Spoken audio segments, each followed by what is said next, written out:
Alright guys, this video is gonna be a bit different, but at the same time not that different. So the entire idea here actually stems a bit from the item video we released last time, where we ended it with a bigger quiz where like what should you itemize and why should you itemize this.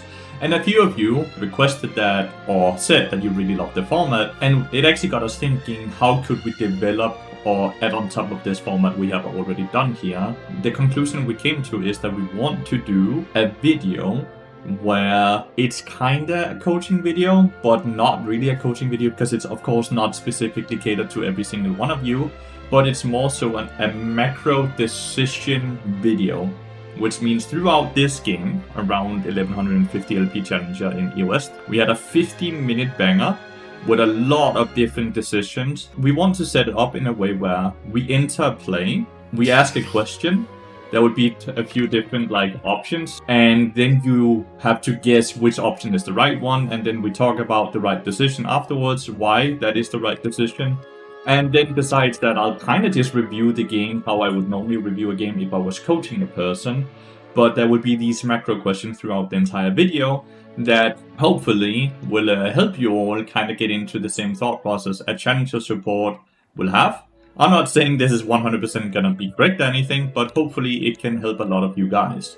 So, starting off this video, right, we are 130 minutes into the game, right, which means laning phase is about to start here, minions are about to come and kiss each other in the mid lane, and the first thing we see here is that we have Bard Ezreal versus Karma Smolder. This is a lane where Ezreal is a bit stronger than Smolder early game, but Karma is a bit stronger than Bard early game.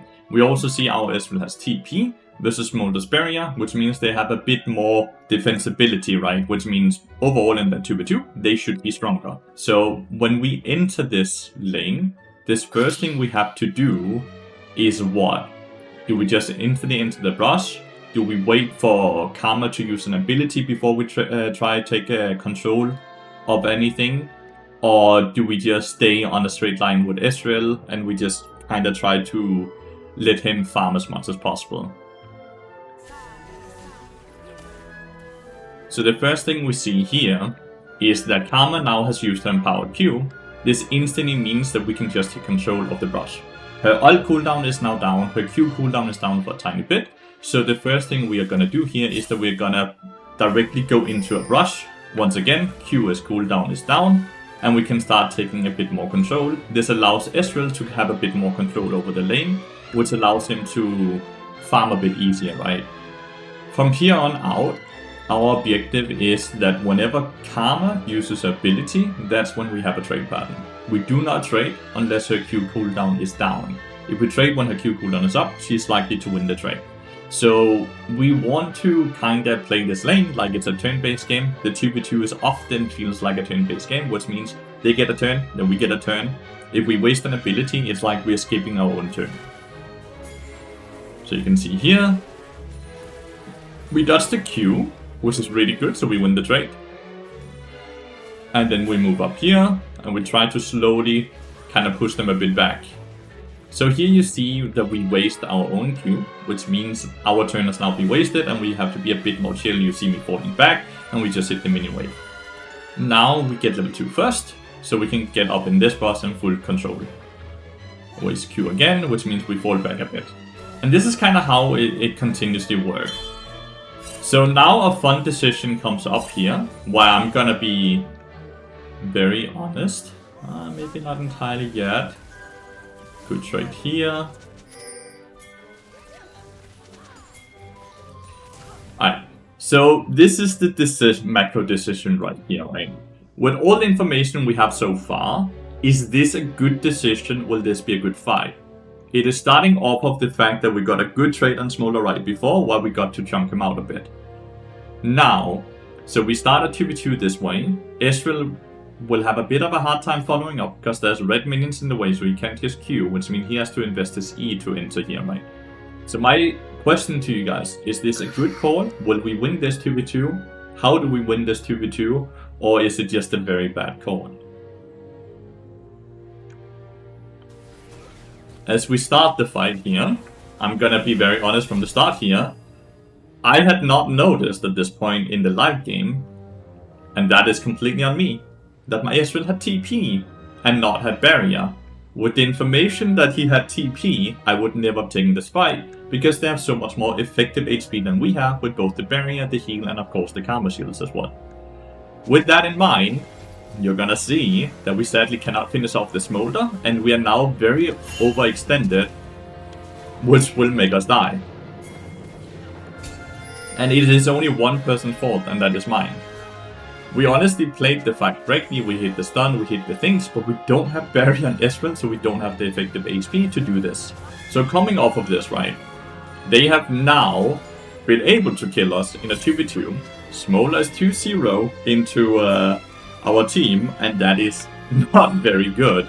How do we salvage a game where the enemy hyper carry, that Giga scales, starts off the game 2-0 3 minutes into the game? Do we A, continuously play for laning phase? B, do we only return bot lane whenever the minion wave is needed, meaning that Ezreal needs us to come and make sure that he can farm?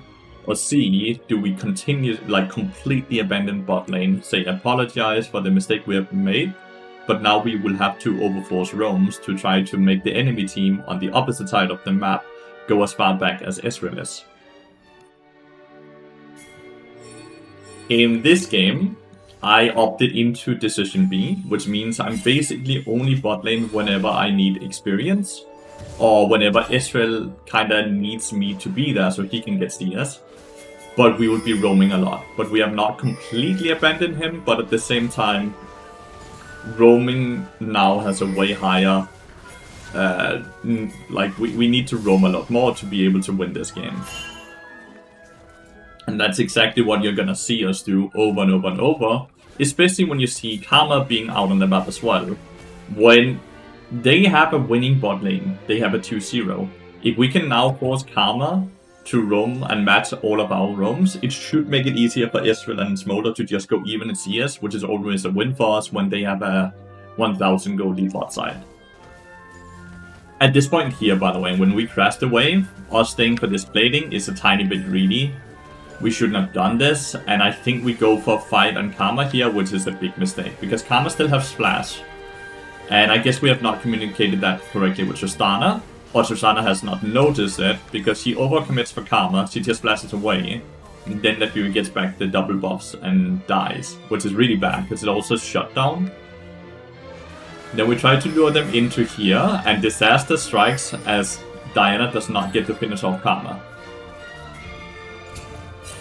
It's very easy to sit and blame, like, oh, why did this happen? But if we are going to be very truthful here, had we communicated better with Tristana, Tristana would not have gone for the Karma, and all of these things would have been way different, right?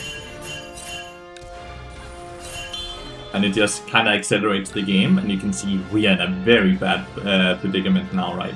We are losing mid, losing bot, losing jungle, right? What do we do now when we have everything loosened?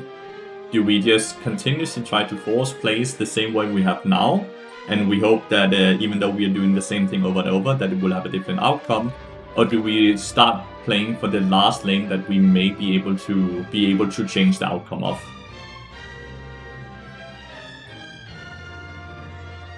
For me, I start, like, my first priority is kind of get a bit chance, see if we can find a bit of experience, because we're still level 3, because our roam did not really work out, right?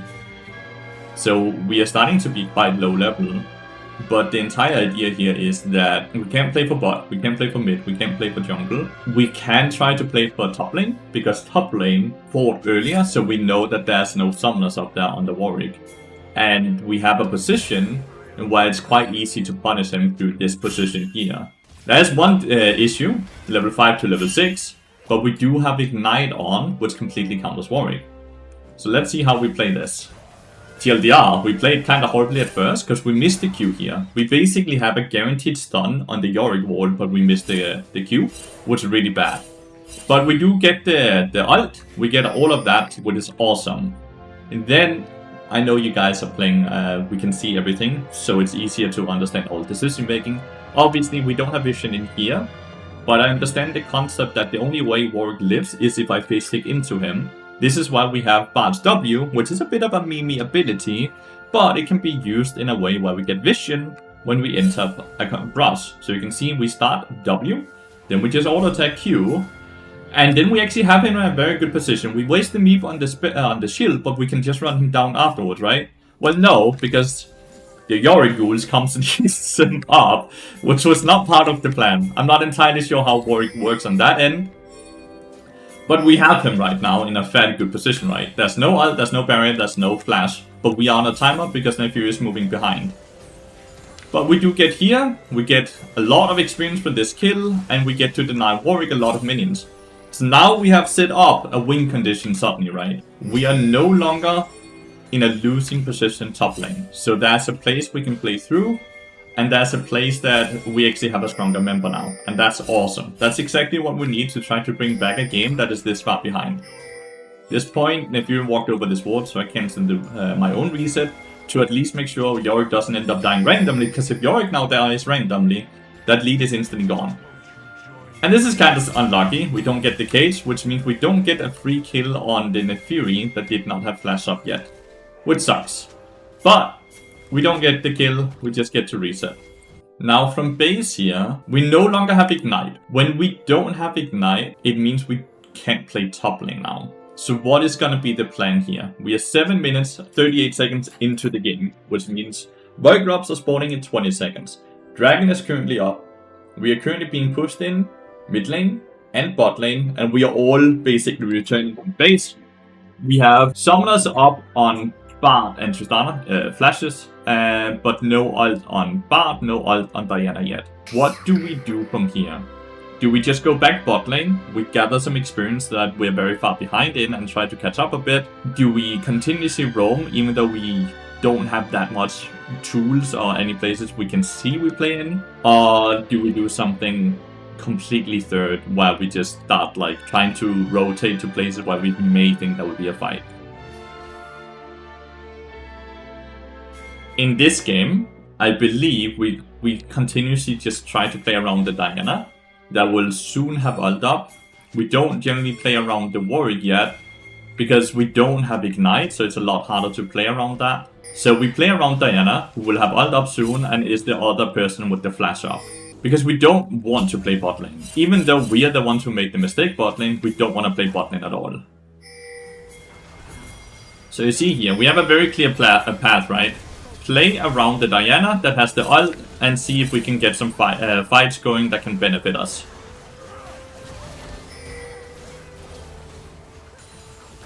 Really good double stun here.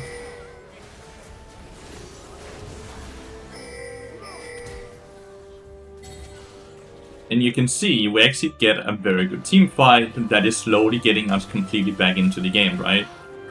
We are now completely even in gold, which is awesome. The entire idea here is that the only way for us to get back into this game is not to play laning phase, right? We simply can't. A lot of people would probably be like, okay, now we need to go back, we need to get experience, because like as you can see, we're 2 levels behind Karma right now. I think we will get a level up from, the Void Drops here, but we're still gonna be so much experience behind. But the only way we win this game is continuously being where we can get fights going. So we continuously track our own teammates' cooldowns. Now you see we have Ignite, so we are back top lane to see if we can make a play on Warwick. Because we can only kill this dude when we have Ignite. We need that extra anti-heal, right? This time the Q would have hit, would have gotten that stun on the wall.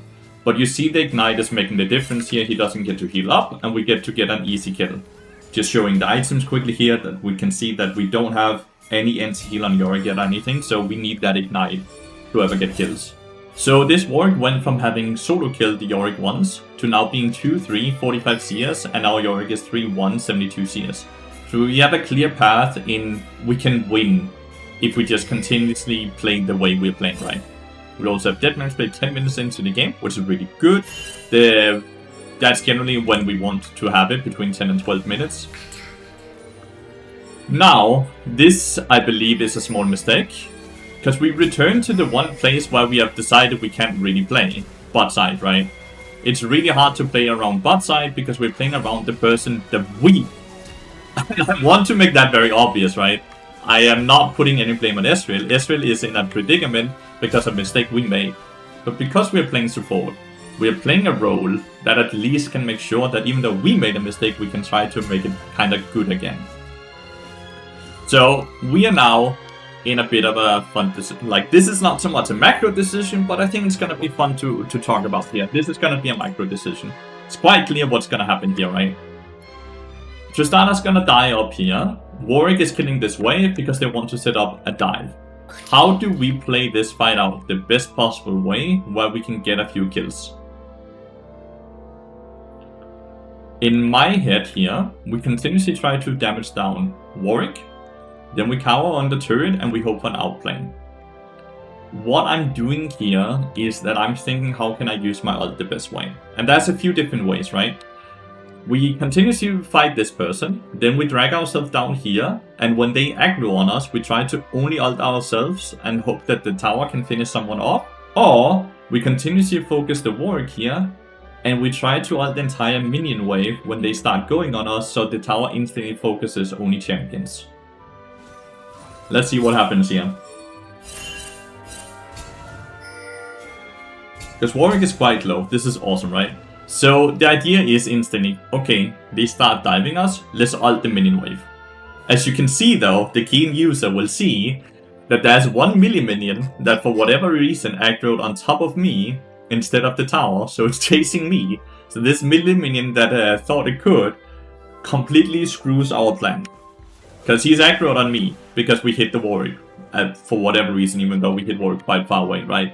Which means that we don't get the entire minion wave, which means we don't get the as early tower aggro as we wanted, which means it didn't go exactly the way we want.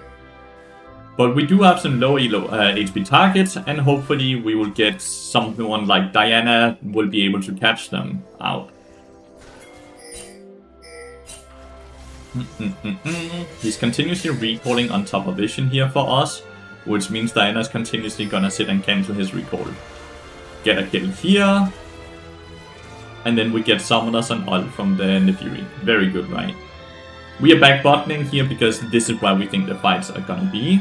Because, well, that's all the information we kinda have on the map. We don't, like, we also have Yorick pushing in top lane, but we don't really think that we can make a difference up there. He just gets a solo kill because we have made a person very strong, which is awesome. Our resources that we have invested in Yorick is paying off. Now here we just kind of go for dive on Lathyrus because we have information on Karma being topside, so we can't really lose this as long as we do it correctly. We just tank the tower and then we kill Lathyrus, we get a plating. All of this is awesome. Slowly getting ahead now. 2000 gold ahead, even though we made a ton of early game mistakes, which is really punished, especially the Ezreal. You can see Ezreal is still 1000 gold behind, but we have made the Yorick 1000 gold ahead. And that's the idea here. As much as we are the one who made the mistake, we need to make sure that then on the opposite side, that we make the other person pay as much. And the game is starting to look good, and you're like, wait, this is only 12 minutes into the game, and the game lasts for 50 minutes. What happens in this game? A lot of very fun things that makes this game way harder. This is not a macro decision. I stunned this dude on the corner, and I really thought this would be within tower range. But I guess it's just outside of tower range, which is really unfortunate. Because this is waste our ignite, which in return waste our potential on killing Warwick specifically, right? Because without ignite, we can't really kill the Warwick, no matter how weak he is. So as we rotate here towards top lane, we will notice very quickly that we are rotating top lane because this is the only place that there can be a fight right now. As we see people lining up towards the Yorick, how do we best use our abilities here to try to save Yorick? Do we ult Yorick himself to try to spare him from some damage from Morgana? Or do we ult the Smolder Karma, who's following up on the Morgana, to try to isolate the fight and see if we can quickly kill Morgana or get Yorick out? In this decision, I 100% go for the Smolder Karma ult. I do only hit Smolder though, which means Karma gets to help the Morgana, which actually makes it so we don't barely kill the Morgana, which makes it so Yorick dies without us getting anything. And that's a big bummer. And we have placed ourselves in a situation now that is very dangerous, but good stun on Smolder will make it so we get to survive. Hopefully you guys are slowly getting the gist of how we should use ult in in these different instances, right? The idea here is we just recall, and if someone phase takes, we go and fight. Once again, we go towards top side, because you can see this is where a person will go fight.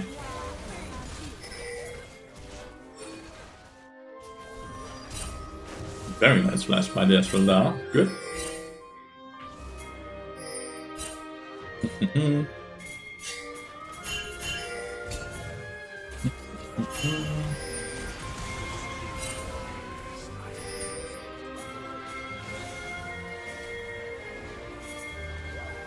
Ezreal TP's behind, so we continue the play that we thought would be called off. Ezreal actually played this really well.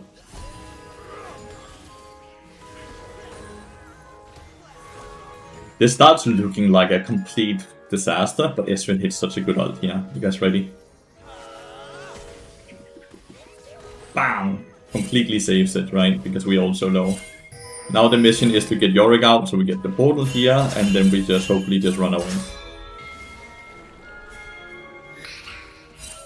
Then we see here, so we stop our recall to try and go and help Diana. This time, we ult the Diana to make sure that we get time for Yorick and I to try and save her. Sadly though, Lathyrus is there as well, and Lathyrus gets the kill.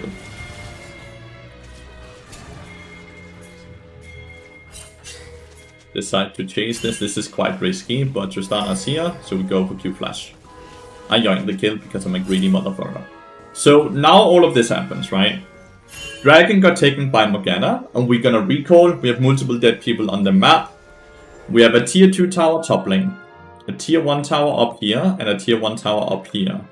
We just took Herald ourselves, and they have gotten Dragon 16 minutes into the game, so Attack is first in 4 minutes. There's no objectives on the map. As we recall here, what should our next step be? Continuously play around Yorick, and see if we can get the top lane tower. Group up with Diana Tristana and see if we can siege some other towers and get some pressure.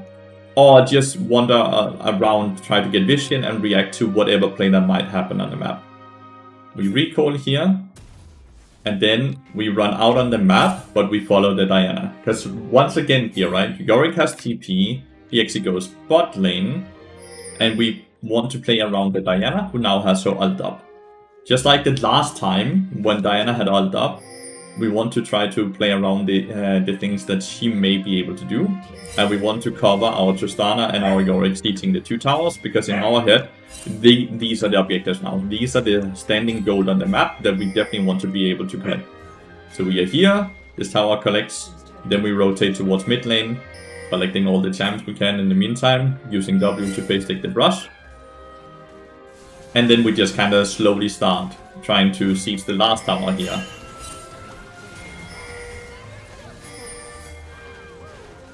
Get a free kill here on Karma, she just oversteps. There's not really a lot to talk about here. She just went too far up and got caged. Diana sadly goes on her own merry way, and she starts playing a lot alone. And just to give you a bit of a spoiler alert, why does this game last for 50 minutes? Because Diana starts doing this a lot, while she starts playing very alone. And we end up in a scenario where it kind of feels like we're playing 4v6 and not so much 5v5. But instead of getting frustrated, angry, annoyed about the situation, we try to continuously play around the win cons we have had that has succeeded so far, right? Which has very much been pouring in resource into the Yorick, and also in some regards Tristana. You won't see us play too much around the Ezreal continuously, because even though Ezreal is not a bad player, we saw he playing really well up here, he got the solo kill on Morgana down here, right? He's not a bad player at all. We have kind of just already made the decision that because we fucked up down there, we are just continuously putting in the resource into the people that already have a goal lead over their opponents, right, with the Yorick here. And that's kind of what we continuously try to force out here. There will be a lot more small macro decisions, which is always funny. Diana is the one who has the Herald, so that entire sieging mid lane has kind of been postponed until she's back on the map and alive again. So we are continuously collecting our champs here. Because what we're chasing as always, just to talk a bit about the numbers and the coaching part of this video as well, is that we have 3 numbers we chase. We chase 700 damage a minute, 60% KP, and 2 times a minute. When we are not able to do one thing, we try to do the other or the third. Right now, there's not a lot of our things that's happening on the map right now. So we are collecting chimes. We are collecting chimes to stay up on this. Because you can see we are now at 34. Even though we should be at 36. But we just collected 4 of them, so we were quite far behind. The next objective is that we need to make sure we are at least 35 before the next big team fight.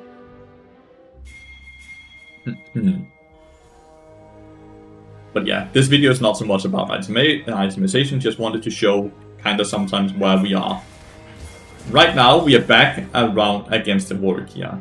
And this is all great, right? We hit a good, but we make a big mistake here where we dodge the Morgana binding. We should obviously eat this so Yorick can actually move away and survive. Because it won't even save us, because we are gonna get scissored here and we die ourselves. So that's a big mistake on our behalf. As we respawn here, it's quite obvious that we just lost mid lane while we're seizing top lane. So they will rotate to go up to this plane. What do we do as we respawn? Do we respawn, directly jump up to top side, try to help out the people that are about to get sandwiched on? Or do we try to cross map and we sacrifice them up there and we try to get gold other places on the map? Now, the correct decision would 100% try to be cross-mapping, but I'm not 100% sure if I do the correct decision here. The reason it's correct to just cross-map is that it's better to try to make a different plane, get some gold, than it is to react to a plane that we are very likely gonna be late on, and therefore not gonna be able to make a big difference. Let's see what happens though. Does look like we're just gonna go for cross map. We're gonna try and go for gold ourselves, put pressure on the other side of the map, push out bot lane, push out mid lane, try to get control while we can get control, while all of this up here is happening. Which is 100% the correct decision. I could not remember if I made the right decision, but yeah on me. So we get turret here.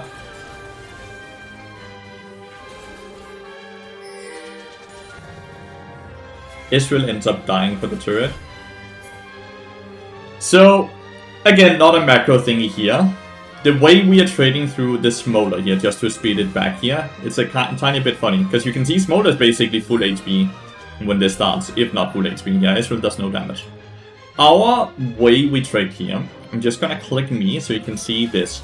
We're continuously tracking our Blood Song, and we continuously auto attack and W, so we get these Blood Song auto attacks. So you can see whenever this disappears, that's when a new Blood Song auto attack is ready. And that's what we're continuously doing.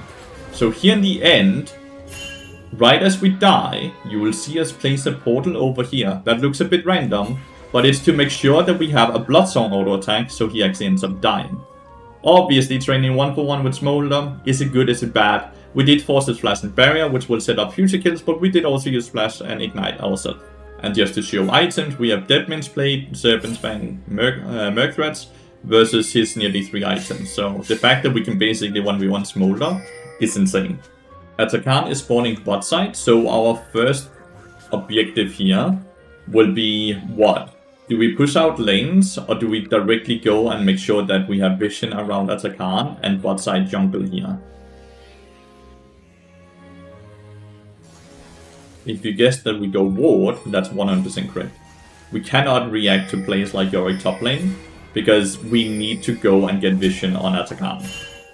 When we now though see someone like Morgana top lane, can we do Atakan now? We know Warwick is top, we know Morgana is top, we know we have Diana bot and Tristana bot side, Israel is mid side. Now the big decision is, can we do Atakan? Is it tricky to do Atakan? We see a lot of throws, especially in pro play, where they underestimate how quickly can we do Atakan. If you answered that we can do Atakan, you are correct, because we have Diana and Tristana. Diana completely threats these things, and since we only have information about Karma and the Fury, we make the decision that we can do this, and we just try to throw to insta-do this. Because realistically, if we don't do it now, and Yorick gets pushed out, there's a way that even if he as well dies, that they will then force Atakan right after. And we get it fairly easy, you see, we just get it. And now the job is to run out. If we don't get out instantly here, we all die. And that's sadly what ends up happening here. We place a portal and we don't get out. He dies and we get hit by binding and we die. This means that we get Atakan, we don't get out fast enough because we don't just instantly reset and they would get dragon. Now to go over what could we have done to make sure we don't die. If we just go back here, go through this play, you'll see we have portal, right? If we instead just stand here, hold from this point to this point over here, we will be A-OK. But we don't have proper vision to see them completely surrounding us, and therefore we won't get out. Then you also see us walk back and forth to see if we can save Diana, which is a result in us also dying. So us being very hesitant and not having enough vision while we did Atakan did end up punishing us severely. Now we are starting to be in a bit of a pickle, right? Because they have 3 dragons. It's a hextech soul that will happen in this game, which means we are 100% forced to fight the next dragon fight. If we don't fight the dragon fight that gets sold, it becomes that much harder to win the game, right? So that means we are now on a timer. We have like what, around 5 minutes before the next dragon spawns. So we need to make sure that we get proper vision control, and we try to play around these 2 lanes and see if we can remove towers or anything else that will make it easier for us to get vision control. So that's the immediate thought process we will have now. If we pause it right here, you will see that we have a very split map. We have Tristana, Bard topside, Diana kind of farming, and we have Ezreal, Yorick bot side. It means no one is mid side. There's no minion wave really right now either. But since we are this split up, and if I quickly show only blue side, you will see that we don't have any information at all on them. We only know that Lathyrus is right here. So the question here comes, when we see Lathyrus here, with all the information we have, is this a person that we should engage on, or should we wait to see what happens on the rest of the map? Because we don't know if, like, do we know what will happen if we jump this Lathyrus? Is it a good choice to jump Lathyrus? Should we wait to get more information to see where people are on the map? Because realistically, if we set this up, they could all be over here setting up vision to defend their inner turrets. They could all be behind Lathyrus, waiting for them to siege our inner turret. So do we jump or do we not jump Lathyrus? And if we jump Lathyrus, is that the correct decision to do, and what should we have done differently? As you see, we do jump Lathyrus, but the minute we see Karma here, we instantly pull it off. We call it off, because we also see Warwick bot side.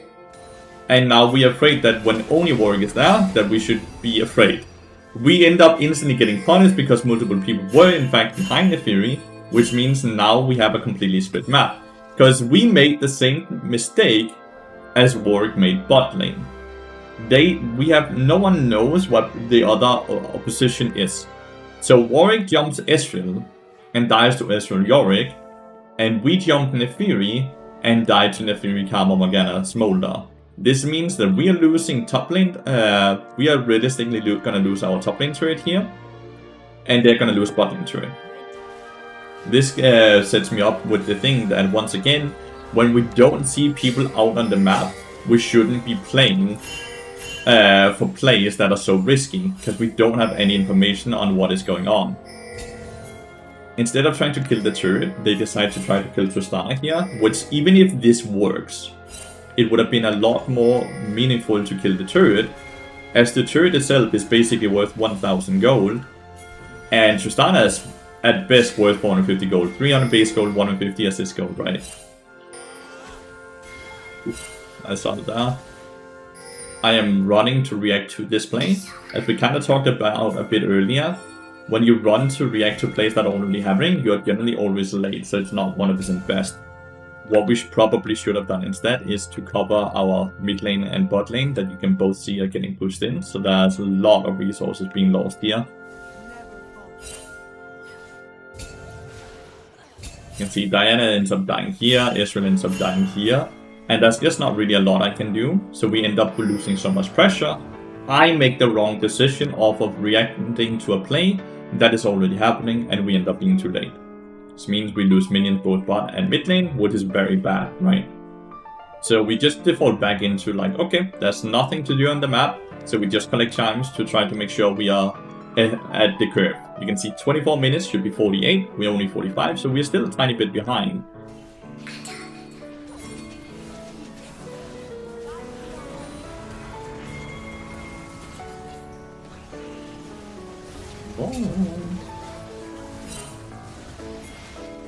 Tristana played this so well. I should have ulted the Tristana earlier here to get an hourglass effect, but Tristana still completely played this fight so well. Because of this fight that just happened here, and because of the timer that just happened, we are now 25 minutes into the game. Baron has just spawned, and we just want a very decisive team fight.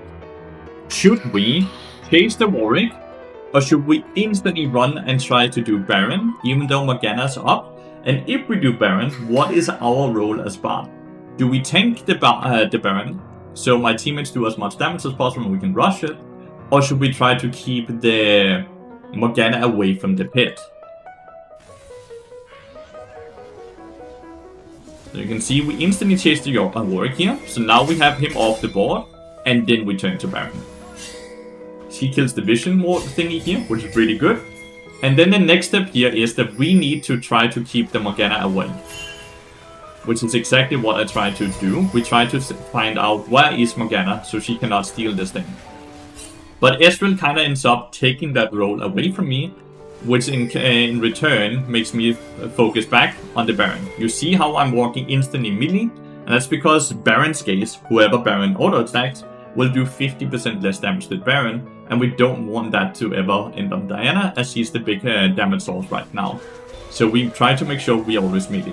What Ezreal is doing here is exactly what we should have been doing, because Ezreal does a lot more damage to Baron, but we cannot control that he does that, so we just have to do the next best thing right. As we return, the next big fight that will come up on the map is gonna be a dragon fight, right? 100% gonna be a dragon fight. Dragon is gonna spawn soon. We know that because Dragon died around 4 minutes ago. Even though this thingy is bugged, it's gonna spawn very soon. So our decision now lies very deeply in. There's obviously some fight happening up here where they're trying to collapse on Ezreal.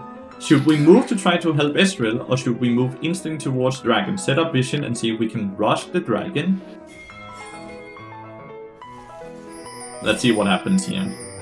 We end up trying to react to top lane, because Ezreal is actually buying a ton of time, and it looks like he's kind of winning it. But he ends up killing the Morgana, the enemy jungle, and then dying. That's awesome, we all think, right? Now the question ends up being, do we now, as I thought before, can we kill the dragon? Or do we look for a team fight, and then kill the dragon? The correct question would be that we just try to rush the dragon. That's sadly not what's gonna end up happening, guys. So let's see what happens here. Let's see how all of this develops. Because the first thing first, when you do dragon, you need a pushing mid lane. So you need to cover Tristana as she pushes this in. As she pushes this in though, because it's only Tristana and I, Diana is farming for whatever reason, and Yorick is still moving from top side to this. This means Tristana now instantly dies. As we all know, Tristana is the person that's been doing a lot of damage.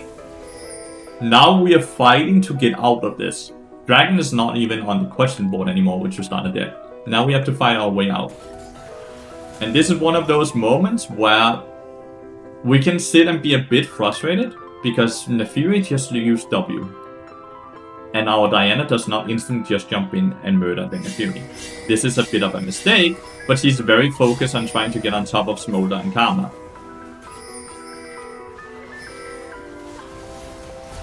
We don't get Smolder, and then Diana dies. We do end up killing Warwick, because Yorick is Thanos strong, which is awesome.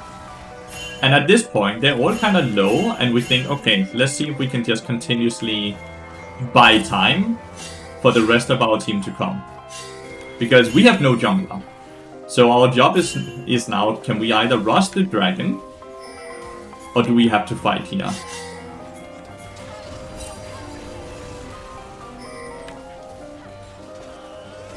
Yorick goes too deep, he dies, and now the Baron fight is over. And disaster strikes here. Because they will obviously now get Soul. Not just any Soul, Hextech Soul. In my opinion, probably the strongest Soul since they nerfed the Cloud Soul, right? Enemy team now has all the cards to win the game. They have a Smolder with above 225 stacks. A Fed team, a team that's very good at defending the Smolder, Karma Shield, Morgana Shield, and they have Soul now. What do we have to do to end up winning this game when they have everything going for them? Do we A, look for team fights, or do we B, try to play through side lane while we try to kill someone and then fight 5v4? If you guessed the 5v4, like that we play through side lane now, you are completely correct. It is the only way to win from this point onwards. Any 5v5 where everyone is 100 HP will be a disaster. So you will see us now, as at least the Bard, us try to play through side lane and specifically try to kill the Warwick from now on, because Warwick seems to be a very aggressive player, and we have had a very successful run so far on shutting him down on the side lane. So our thought process is we will continuously try to do so. This will obviously go through either the Yorick or the Tristana most of the time, as they are the ones that will side lane most of the time, as Ezreal cannot side lane. So you can see how our call is instantly, all these pings, right? Go for the Warwick, right? And you can see how we are gonna cover up here. We still have our Baron buff. And my job here is cool. We cover the Tristana. And you see how I'm continuously staying here, even though that there's a ton of pings here. Because our mindset is, we do not win when we are grouped up. We do not win team fights. We need to play multiple lanes and pull them apart, because that's the only way we win. Right here, I'm continuously looking for Warwick. Because I'm not convinced Warwick left the lane. And you see, we are ready. We are so ready for Warwick trying to assassinate the Tristana. And now we have done the job, right? We killed the side lane. We can now go and try to do 5v4. Or we can try to pull them apart. And that's exactly what we're doing, right? We kill top lane.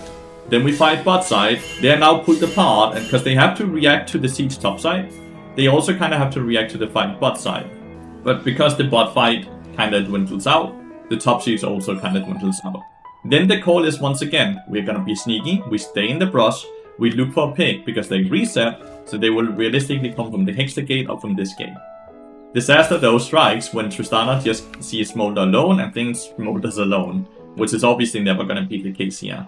While we could have killed the Morgana if she had just face taken into us.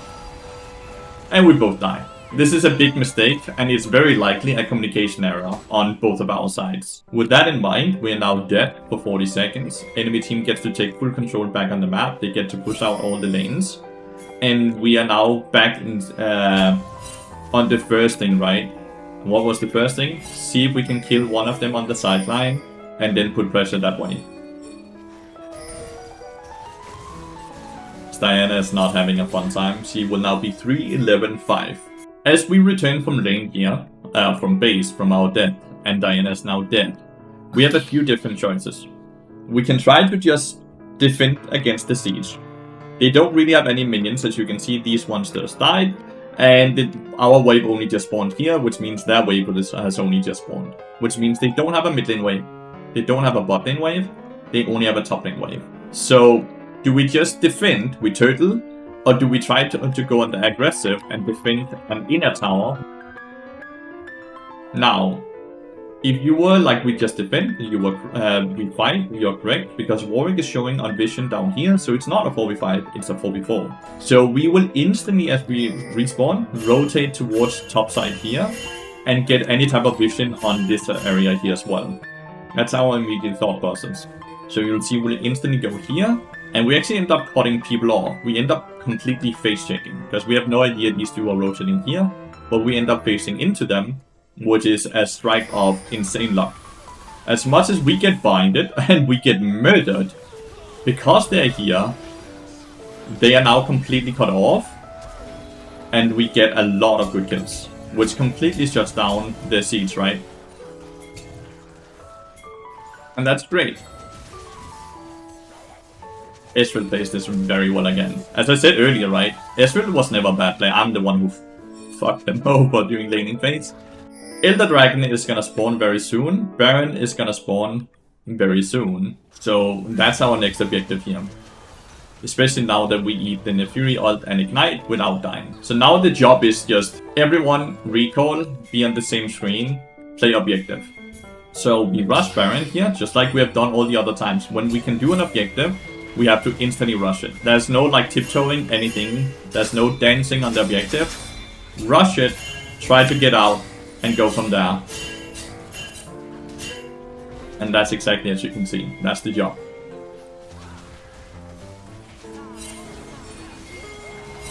One little fight happens in here as Elder Dragon is about to spawn because of a red buff, which means Diana sadly is just dead again.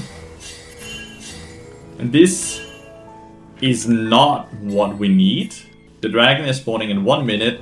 She will be alive for it. It's completely fine. It's just our Baron play is very hard to play now as we are 4v5. And this continues so many times. Every time we have something good happening, someone dies and we are on the other side of the map and it becomes hard. We get Karma Splash here, which is good. We completely full send on Karma. Awesome, right? No, Ezreal dies over here. Every time we get something good, something bad happens. Now we are 3v4 on the map and we need to kind of just disengage, get out of this and regroup with Diana as he comes back on the map, because he will be back 15 seconds before the dragon spawns. As this is a 4v4, they have no support, we have no AD carry. Should we take this fight? It's an Elder Dragon, which is very hard to defend against, but we do have Baron. So is it smart to take a fight while we should be able to defend against it because we have Baron buff, or should we just give it and just defend? If you guess that we should be defending and not take this fight, you're realistically right. It is a lot safer, but we do get a good catch here. And because like we have a support, you have to do the wrong thing together. So if people are sticking around, if people are pinging for this play, you try to make the best out of it. And we actually do get the absolute best. Because we get a crazy good stun on that jungler, and he's instantly dead. Issue here is Diana did the exact same thing, just instantly died as we got a pick. And now we have a fight with no jungler. As that happens, right? This is gonna be the next macro question here. We kill Morgana, they kill Diana. At this point here, what is our job as bot? Should we frontline and defend the Tristana, or should we try to isolate them in a team fight? How should we play that team fight? If your guess was that we should frontline and just tank for Tristana, you're completely right. That's 100% what should be happening. Tristana is full build, extremely strong. If she gets a free hit, we will win the fight. Sadly, what does end up happening is that I try to isolate the Smolder, and I just allow these two to just fight, because I think if I can isolate Smolder, we are guaranteed to win. What I don't really account for is that Warwick gets a good flank here, and even though he's not strong, he does have damage to kill Tristana, especially with all the CC. Had I been frontlining, this never happens with Warwick. It doesn't matter if Smolder gets to hit, because we will just one-shot everyone.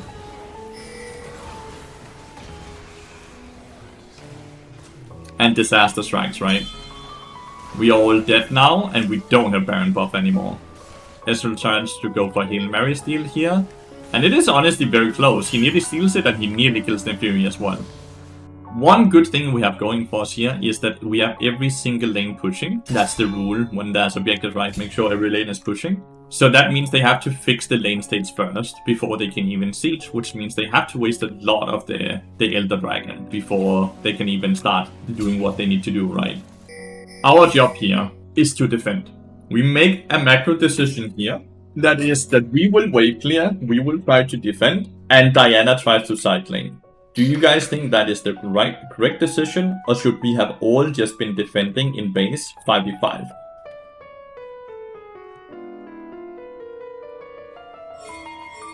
I'm not sure about the answer, I'll be very honest with you all. We end up going for the call that we just defend and Diana side lanes. I was against it in the moment, but result-based analytics tells us that this was correct because it ended up being a fine call. Diana actually ends up just getting the inhibitor, and gets fairly a lot of value. You can see how we are all just trying to call it off, right? We shouldn't be going for this play. We should just be defending, right? But because of the pressure Diana is actually putting up here, it kind of forces people to reset, and because of that, they waste even more of the Elder Dragon. I'm not sure it's correct. She does end up dying afterwards, and this is one of those moments where I, as an analytic or coach or whatever you want to call me, I'm not entirely sure what was right. Because we continuously pull our own resources away to try to see, can we help this Diana, can we not help the Diana? But we end up all agreeing that we just need to call this off. Diana got the inhibitor, Diana wasted enough of that time. Our job is just to live. Survive, survive, survive. Which is 100% great, because had we taken that fight there, we'd lose the game. 100%. Mission is just try to outlast Elder Dragon without losing any tier 3 towers. And it's very easy when they don't have Baron to kind of just wave control. Yorick uses his wall multiple times to delay the minion wave, and Ezreal just snipes down the minions with Qs. And we get to successfully defend it off, and we have now survived the Elder Dragon buff. Disaster kind of strikes afterwards here. When Tristana decides to just jump in 1v4. There was not really any real communication before this happened, and there's not a lot we can do about this.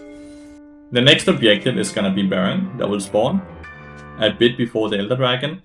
The next macro question here comes. Do we fight Baron? Can we fight Baron? Can we get vision for Baron? We have been pushed in. If we look at the blue vision, this is it. If we look at red vision, this is it. Very deep, good vision from red side, no vision from blue side.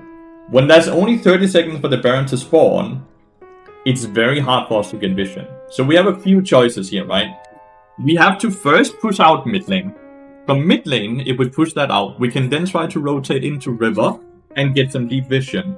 Realistically though, doing all of these things, they can try to pressure us from different side points while we don't have vision, or they can just rush camp as we try to get vision in those rushes and jump us.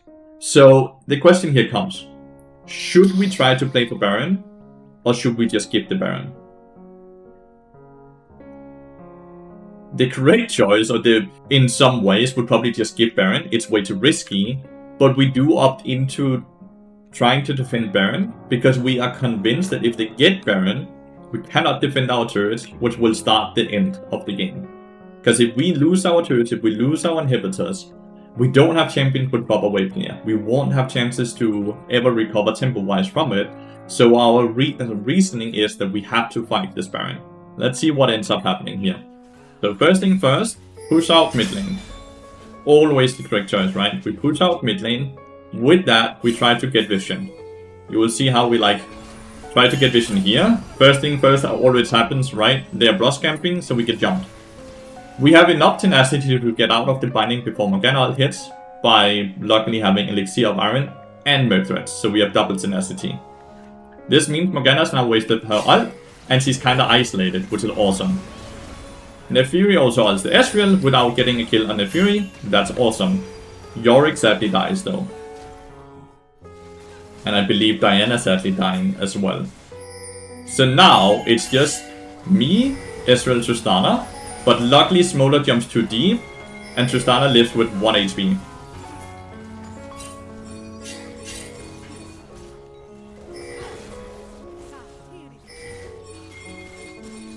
Tristana instantly TPs in their base, which now forces one very specific thing. Now the job is no longer for them to take Baron, the job is to reset and defend the base.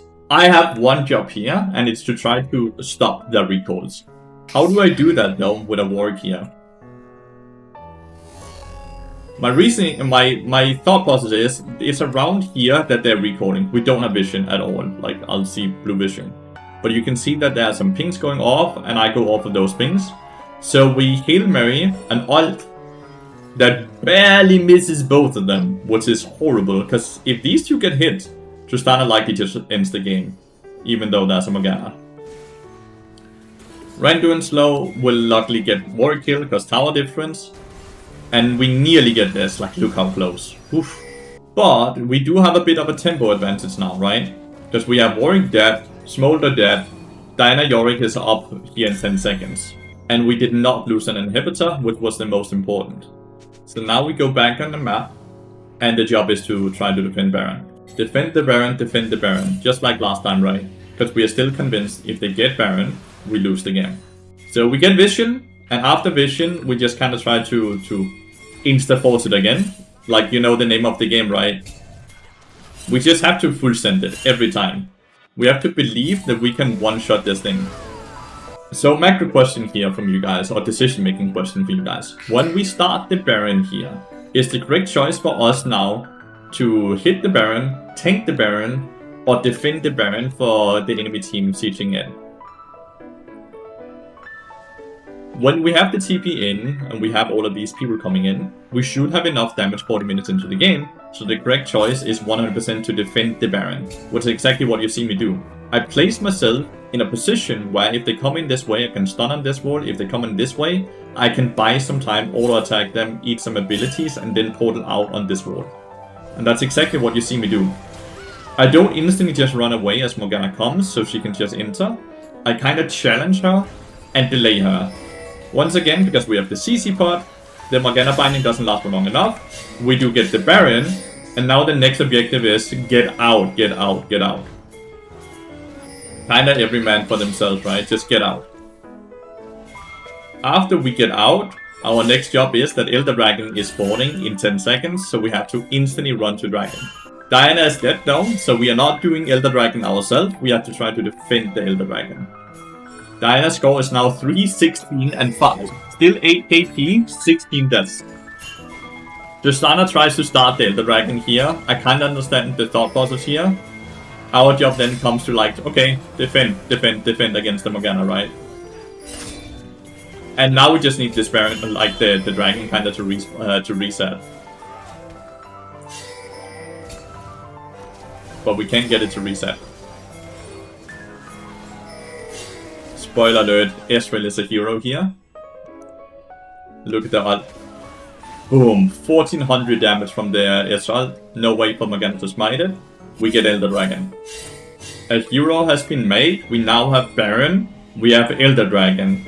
And we have an open inhibitor bot lane. The question now gets, how should we be sieging now? We have all the tools to win this game. We have Baron, we have Elder Dragon. Surely they cannot beat us. Surely they cannot defend this.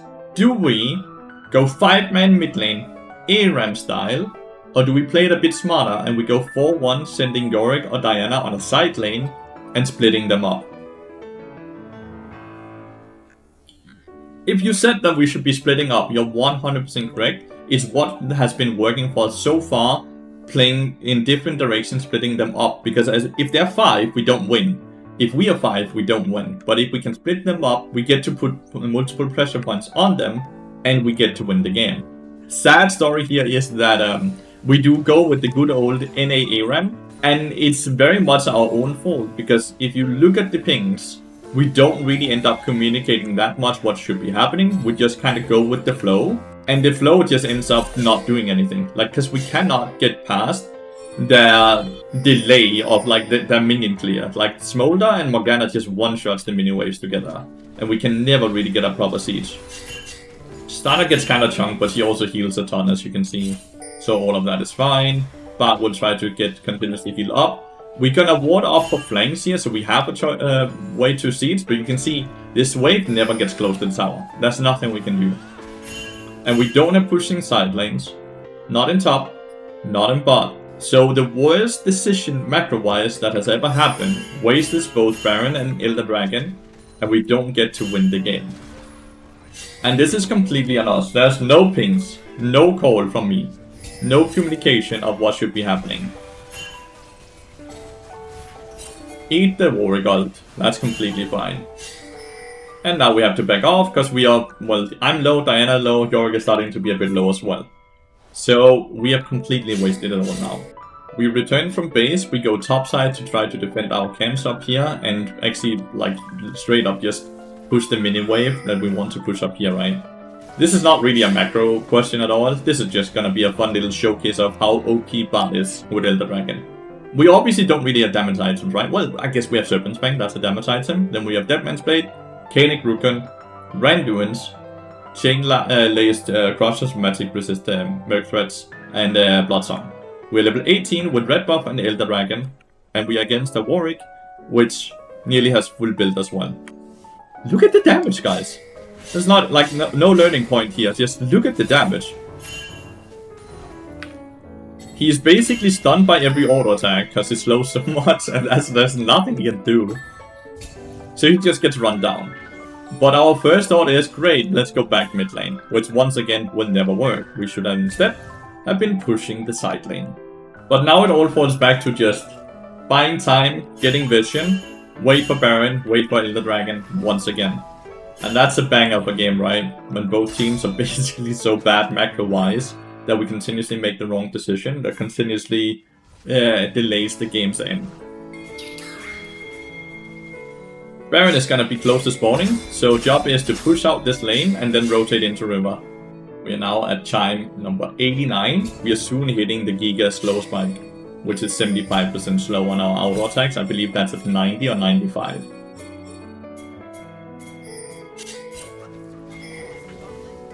Get Warwick's ult, which is awesome. Get Warwick's flash, which is awesome. We try to ult him, he flashed out, Tristana walked in.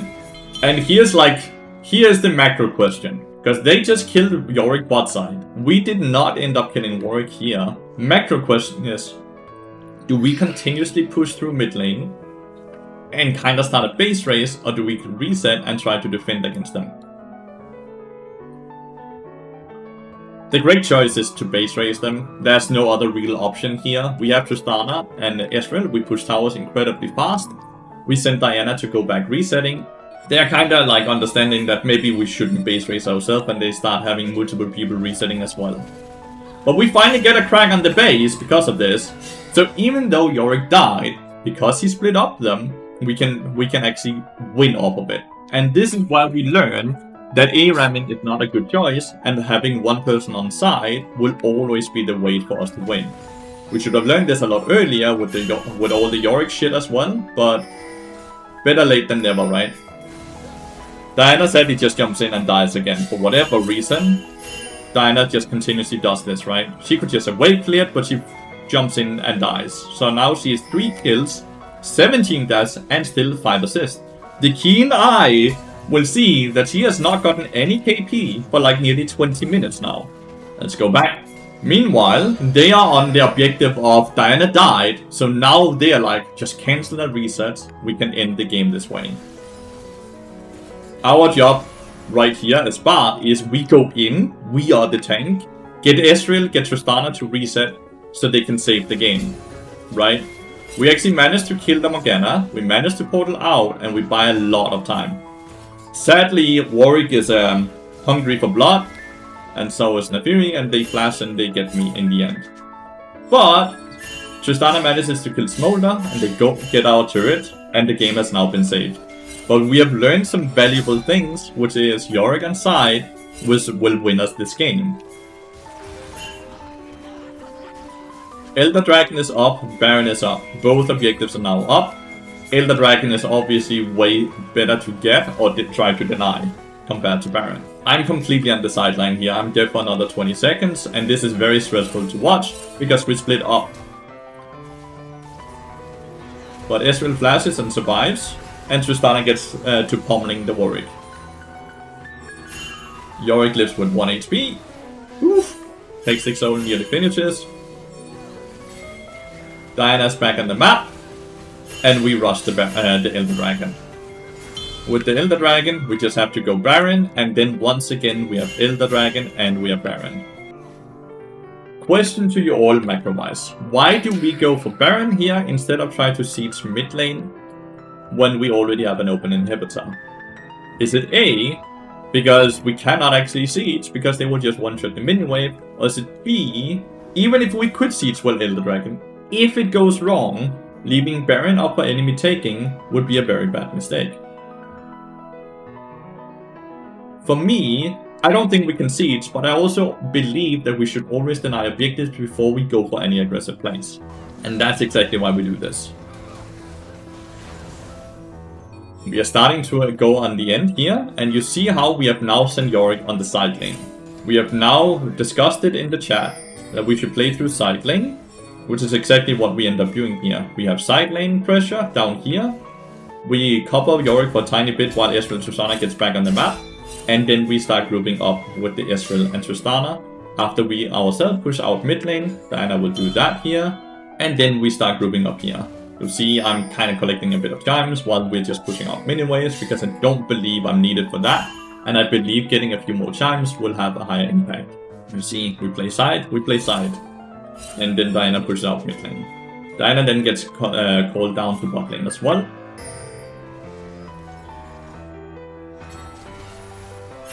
Luckily, Koenig, Rukun, and the upgraded Mercreds completely saves me for all this poke damage, which is awesome.